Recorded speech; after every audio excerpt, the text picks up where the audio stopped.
Coucou! On se retrouve cette semaine pour une deuxième idée recette, cette fois-ci salée. J'espère que ma première recette d'idée petit déjeuner rapide à réaliser vous avait plu. Aujourd'hui, je vous propose une idée de bowl. J'aime bien me faire des bowls composés de plein de choses un peu variées avec du sucré salé. Donc je vous propose aujourd'hui un bowl de saison.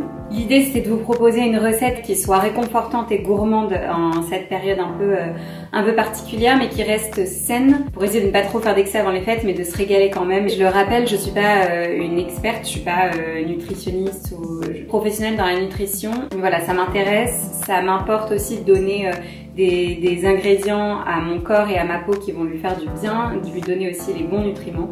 Donc c'est parti. Alors je vais d'abord commencer avec les ingrédients dont vous aurez besoin. Donc pour la base, on va partir sur du boulgour. Vous pouvez bien sûr utiliser du quinoa ou du millet ou de la semoule ou autre chose. Moi je vous propose dans cette recette du boulgour. Je trouve que c'est une céréale qui change. Alors elle n'est pas sans gluten, mais voilà, ça permet de changer des pâtes et des autres féculents et céréales. C'est une bonne base parce qu'elle est très riche en fibres et très riche en protéines également. Ensuite, pour agrémenter notre bowl, vous aurez besoin de butternut. Alors bien sûr, je vous laisse adapter les quantités en fonction du nombre que vous êtes à la maison. Ici, j'en ai gardé qu'une petite portion. La courge butternut, c'est un légume que j'adore, de saison, qui est antioxydant, qui est riche en fibres et qui a un goût doux et sucré. Je trouve que même cuisiné sans rien seul, c'est un légume qui est délicieux et on peut le faire en soupe, rôti, en purée, enfin il y a plein de variantes possibles. Vous aurez également besoin d'une échalote, une demi suffira, et vous aurez besoin également de quelques figues séchées. Alors, les figues séchées c'est pareil, j'adore. Je suis une grande passionnée de figues fraîches, malheureusement là on arrive à bout, c'est plus tellement la saison. Donc je me rabats à ce moment-là sur les figues séchées et je trouve que ça apporte une touche de sucré dans les plats salés, j'aime beaucoup. C'est très riche en fibres, donc c'est excellent pour le transit. Vous aurez également besoin de châtaignes. Alors moi je les achète comme ça en bocal. Ce sont des châtaignes entières qui sont pelées au feu. C'est la marque Monoprix Gourmet, mais vous en trouvez un peu partout. Elles sont déjà cuites, donc c'est idéal et très pratique. Vous aurez besoin de quelques noix. Alors oui, les noix c'est gras, mais c'est du bon gras.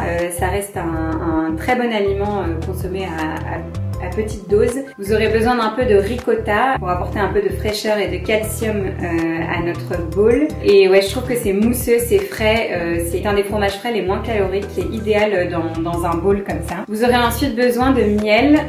Moi j'utilise du miel de thym, mais le tout c'est que ce soit un miel liquide, donc ce que vous avez. Vous aurez besoin de thym aussi. J'ai ici du thym séché. Le thym est un antiseptique naturel, donc qui est excellent pour la santé. Et pour finir, vous aurez besoin de fleurs de sel, de poivre et d'huile d'olive. Et du coup, pour l'option non végétarienne, vous aurez besoin d'un œuf par personne.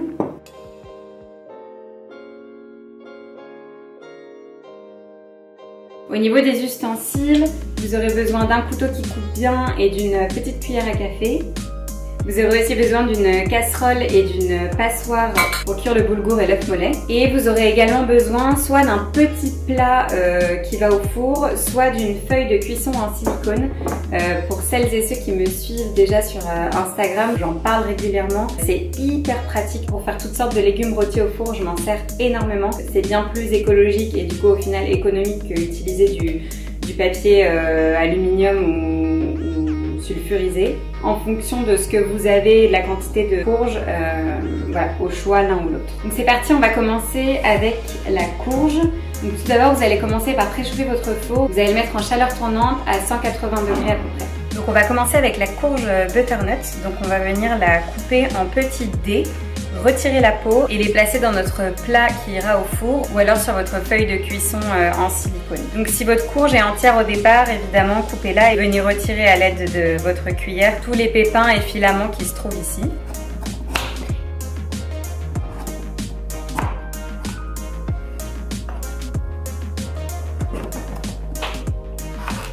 Donc, comme vous pouvez voir, pour retirer la peau, je fais des petits cubes histoire d'avoir un côté lisse et ensuite je viens retirer la peau comme ça au couteau directement. On essaye de pas trop gâcher de la courge et donc de couper la peau au plus proche et assez finement. Mais bon, on fait comme on peut.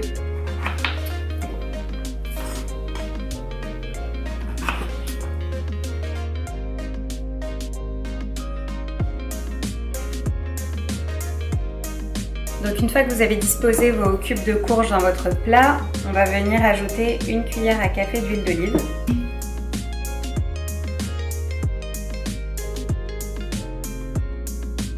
On va venir ensuite ajouter une pincée de fleur de sel.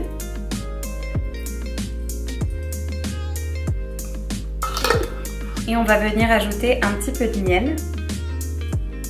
Donc à l'aide de votre cuillère, vous allez en prendre vraiment un petit peu et vous allez venir faire couler sur votre courge.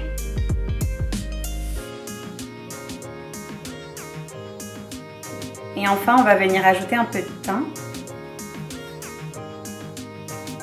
Donc ça va dépendre un petit peu si vous aimez beaucoup le thym ou non. Vous pouvez en prendre quelques branches et venir décrocher de chaque branche le thym. Si vous aimez beaucoup le goût du thym, vous pouvez en mettre davantage. Et ensuite, on va venir préparer l'échalote. Coupez simplement les extrémités. Vous allez venir décoller la peau et la retirer.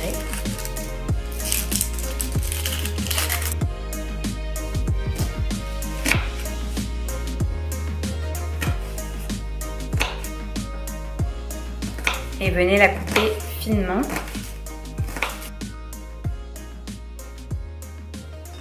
Et l'ajouter à la courge butternut. Ici, une demi suffira. Bien sûr, vous pouvez adapter en fonction du nombre que vous êtes, comme je vous le disais tout à l'heure. On va venir remuer un petit peu tout ça. Et on va placer au four pour 15-20 minutes environ à 180 degrés en chaleur tournante.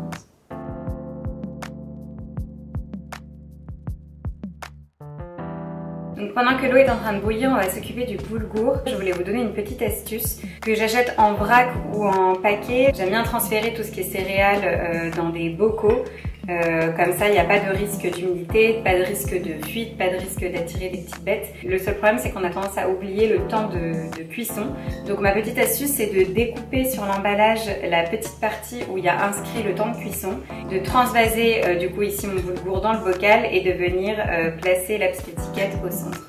Là, en termes de quantité, du coup, pour 2 bowls, je me sers d'une petite tasse à café comme ça que je remplis entièrement et ça fait à peu près le bon dosage.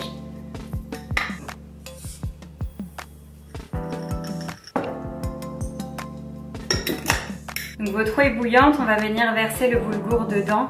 Baissez le feu parce que ça risque de gonfler et de déborder très vite, donc baissez vraiment à feu moyen et laissez cuire, lancez le chrono pour 10 minutes. Donc le boulgour est dans l'eau, il cuit pendant 10 minutes. L'idée c'est que les 6 dernières minutes, on y place dedans nos œufs pour avoir des œufs mollets, donc un par personne comme je disais tout à l'heure. J'essaye toujours de optimiser la vaisselle, donc au lieu d'utiliser une deuxième casserole pour faire cuire nos œufs, on va les mettre directement dans le boulgour.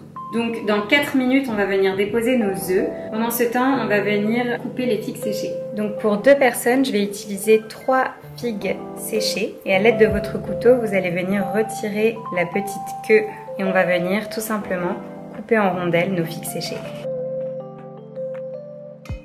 Donc pour ce qui est des œufs, on va venir les ajouter délicatement à l'aide d'une grosse cuillère dans le boulgour pour les 6 dernières minutes. Donc vous venez les déposer sur votre grosse cuillère et vous allez venir délicatement les intégrer dans l'eau bouillante et lancer le chrono pour 6 minutes. Pendant que le boulgour et les œufs continuent de cuire, on va venir s'occuper des châtaignes et des noix. On va venir les émietter et les concasser grossièrement.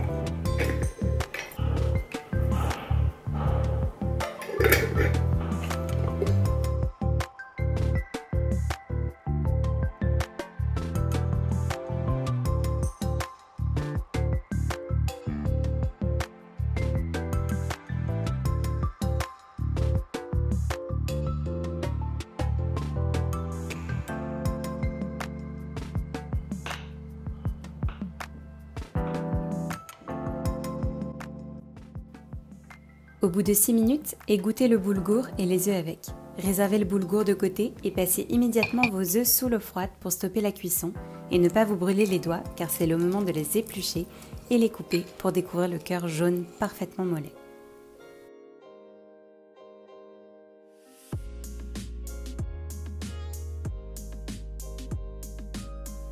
Sortez le butternut du four, il doit être fondant à l'intérieur et grillé à l'extérieur. c'est le moment de composer votre bowl. On commence avec le boulgour, puis les cubes de butternut,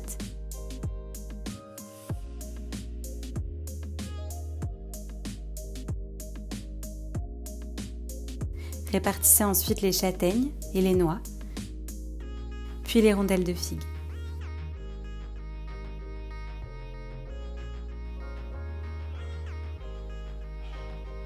On va ensuite ajouter la ricotta,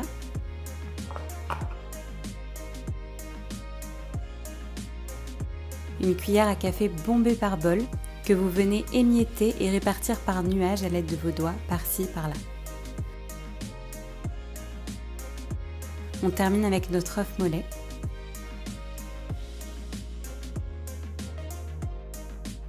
Puis une cuillère à café d'huile d'olive par bol.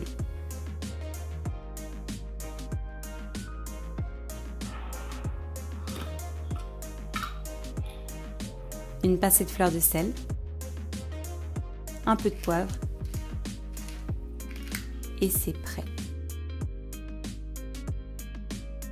J'espère que le mélange des saveurs vous plaira. N'hésitez pas à me faire vos retours ou me rendre simplement visite sur mon Instagram, sur mon blog où je partage plein d'idées recettes saines et gourmandes au quotidien. Bon appétit et à très bientôt!